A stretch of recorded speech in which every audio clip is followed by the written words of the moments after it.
Narcissists and psychopaths in the spiritual marketplace.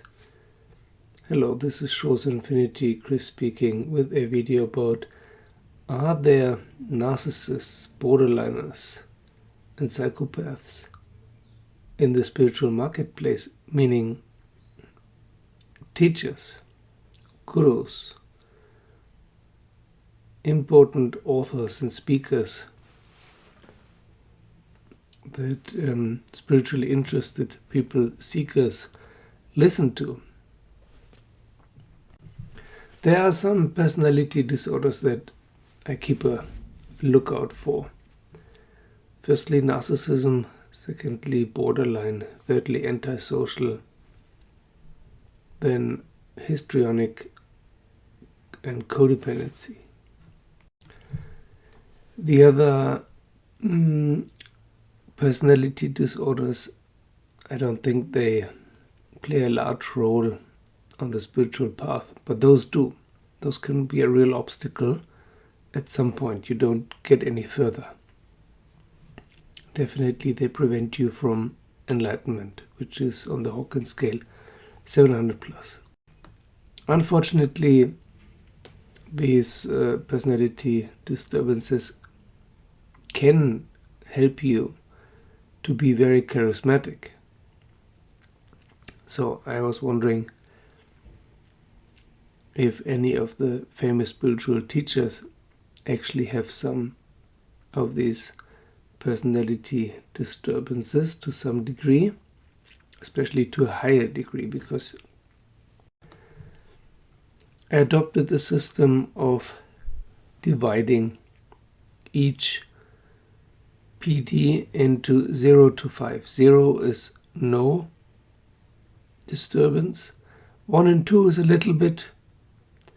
It's already noticeable, but you can still live with it without destroying your life. 3 is already quite strong. That will be a problem. And 4 and 5 is full-blown, flamboyant, very pathological. So not everyone who is a narcissist at stage 4 or 5. That's not very common. And those people will have problems in their lives, keeping a job and this and that. But 1 and 2 is quite common. Also, I've been keeping a lookout for psychopathy, which is not the same as antisocial personality disorder. There are similarities. And there are also similarities between psychopathy and narcissism, but it's not the same. Basically, it's worse. So, what I've been looking for is signs in people who are well known in the spiritual circles, who have signs of either a well-known personality disorder like narcissism and borderline or antisocial at least stage 3, or psychopathy at least stage 1. And I've also been looking at codependency. Codependency is not a really bad personality disorder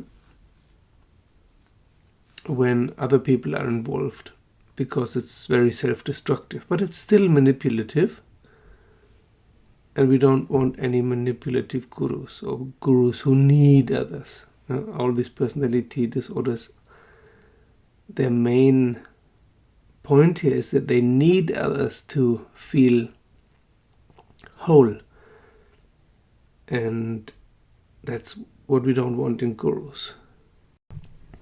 So this is not a bashing video. I'm not criticizing or destroying or bashing other gurus and teachers here, but I think it's worth it to consider that not all of them are psychologically 100% sane.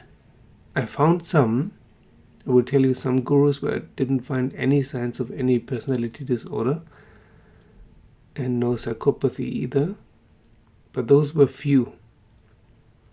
Quite a few had codependency, which I think is not so bad, so I'm not going to quote them here.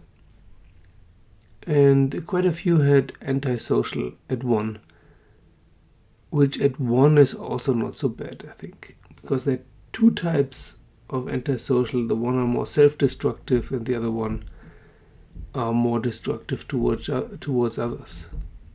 And the way I know spiritual seekers, most of them are rather self-destructive. So this antisocial can be that you really shun other people, take drugs, think about suicide and such things. It's bad, but it's not really bad for others. It's just bad for that person. So I didn't consider those who just have antisocial at 1. But if someone has psychopathy at 1, or narcissism or borderline at least 3, I think that's potentially dangerous, and then it's a bit questionable for me what part of their message is genuine and what's just marketing. Narcissists and borderliners, they're good talkers, they're good marketing specialists.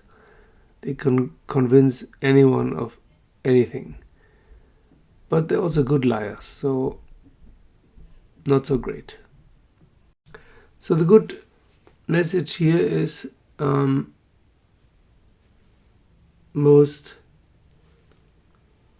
gurus that I found that do have personality disorders, it's usually only at 1. But with some, it's 1 at several personality disorders. And as I said, some have 3 or more. So we'll mention the ones first that I find suspicious, and then the ones where I didn't find any personality disorder whatsoever. So the most suspicious ones I found are Rhonda Byrne, the one who wrote The Secret, Osho, and Moji. And also Teal Swan. I don't know if you know Teal Swan. She has a YouTube channel. Very suspicious. And don't just believe me, just check it out for yourself. Listen to videos of those people and check for something off. If you feel something off, and you will feel something off with Teal Swan, for example, although she has charisma and can talk well and so on, but that is exactly what many narcissists can do very well. And then some others who I find also suspicious: Joe Dispenza, Tom Mögele, Viana Stibal, Tony Robbins, Thich Nhat Hanh, and Bob Proctor. Bob Proctor is not really a spiritual guru. He's orange in Spell Dynamics, but he has influenced many manifestation teachers.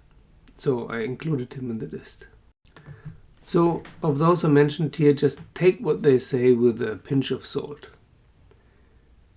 Now the good news is that I found some with no personality disorder signs whatsoever, and no psychopathy signs either.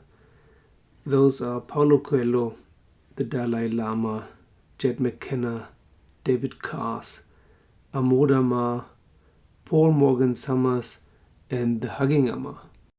One of you wanted a video about the Hugging Amma in the series of the famous spiritual female gurus, and it will come. It will be one of the next ones. So it's very nice to see that she's quite pure.